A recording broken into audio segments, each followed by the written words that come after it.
আমাদের যে ওই কমিটির কাগজটা পেলে আমরা আসলে সাংগঠনিকভাবে আমরা যারা নেতৃবৃন্দ আছে তাদেরকে আমরা বাকি আমরা আলটিমেট থাকবো না, আমরা 3 মাসের জন্য স্থগিত করবো না 6 মাসের জন্য স্থগিত করবো না আমাদের কর্মসূচি একবারে স্টপ, সেই বিষয়টা আমরা আসলে চিঠিটা পেলে আমরা আপনাদের নেতৃবৃন্দ নিয়ে সবাই থাকার দরকার নাই, কারণ আমাদের আলোচনা ফাইনাল অলরেডি আমাদের আইজিআর সার্কেলে বলে দিয়েছে, কমিটি হয়ে গেছে অলরেডি।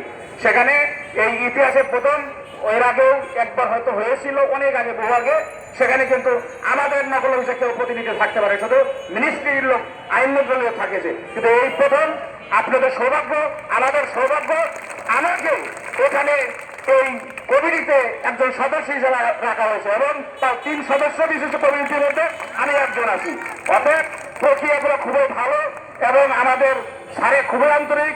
আজকে মিডিয়ার মাধ্যমে আমাদের কেন্দ্রীয় কমিটির পক্ষ থেকে সারা বাংলাদেশ 16,245 নকল অফিসের পক্ষ থেকে আইন উপদেষ্টা স্যারকে অনেক অনেক অনেক অনেক ধন্যবাদ, অভিনন্দন ও শুভেচ্ছা জানাচ্ছি এবং সংশ্লিষ্ট মন্ত্রণালয়ে যারা আছেন সচিব স্যার সহ আইজিআর তাদেরকে অনেক অনেক শুভেচ্ছা অভিনন্দন জানাচ্ছি, কারণ আমাদের প্রতি যে সময় হোক শেষের দিকে হলেও যতটুকু সহযোগিতা এবং যা করা দরকার আমাদের মন্ত্রণালয় বলেছে, এই যাচাই বাছাই কমিটি সহ এই মন্ত্রণালয়ের যা কাজ সকল কিছু করে তাদের কোনো কার্বন নাই।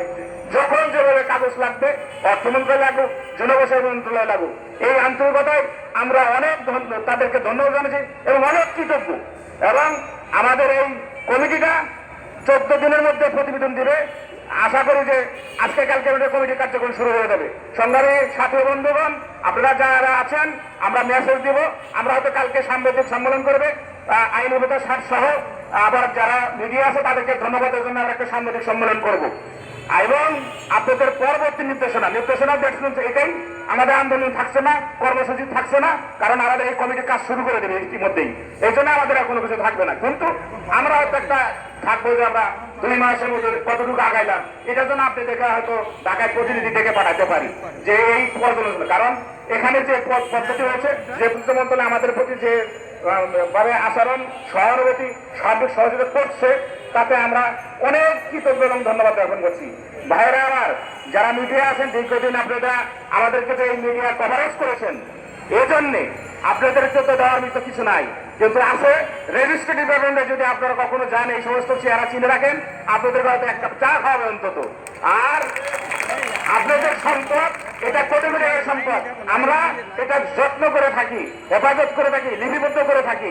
এই বিষয়টা আপনারা যারা সাংবাদিক তারা আপনাদের সম্পত্তি দেখশনের জন্য কোনো তথ্য জানতে চাইলে আমরা আমাদেরকে সহযোগিতা করবো, যেভাবে আপনারা আমাদেরকে করেছেন। আপনারা সারা বাংলার এই 16,000 পরিবার, আপনাদের এই মিডিয়া, প্রশাসন, আইন উপদেষ্টা স্যার সহ যারা এই দীর্ঘদিন আমাদের পাশে ছিলেন, আমাদের সহযোগ করেছেন এবং আজকে করছেন, তাদের প্রতি এই শত শত হাজার হাজার পরিবারের পক্ষ থেকে আপনাদেরকে অনেক অনেক শুভেচ্ছা অভিনন্দন জানাচ্ছি। এবং ভবিষ্যতে আপনারা নির্যাতিত, নির্বাসিত, বৈষম্য বিরোধীর পাশে থাকবেন সেটা দেখেছি। এই বাংলাদেশ 1971 সালে পরে 24 সালে পরে বাংলাদেশে একটা গণ অভ্যুত্থান, ছাত্র অভ্যুত্থান হয়েছে, ঠিক সেভাবে আমাদের এই 150 বছর ইতিহাস আমরা প্রতি বছরই আন্দোলন করে থাকি, কিন্তু আমরা এবার যেভাবে আমরা আন্দোলন করতে পেরেছি প্রশাসনের সহযোগিতায়, মন্ত্রণালয়ের সহযোগিতায়, আমরা কোনোদিন পারি নাই। অতএব আপনাদেরকে সকলকে আমাদের এই সংগঠনের পক্ষ থেকে আন্তরিক অভিনন্দন, শুভেচ্ছা অভিনন্দন জানাচ্ছি।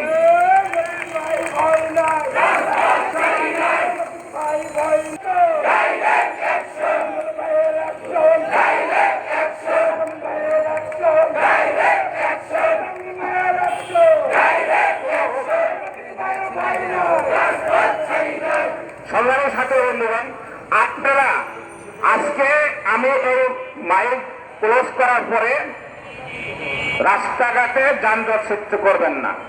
প্রশাসন বাইরে যেভাবে আমাদের সহযোগিতা ভাষায় প্রকাশ করা যাবে না, যেহেতু আমাদের কর্মসূচি স্থগিত, আপনারা আমাদের সাথে দেখা সাক্ষাৎ করতেও পারেন, আমরা আমাদের মতো থাকবো।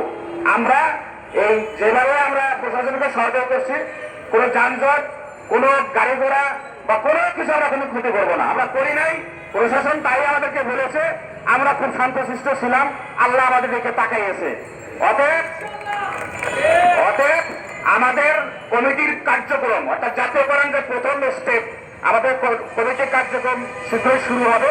তার আগে আমি আমাদের কেন্দ্রীয় কমিটি নিয়ে আমরা আপনাদেরকে একটি সাধারণ সভা বা বিশেষ সভা করব, সেটা হয়তো আজকে আপনাদেরকে জানায় দেব।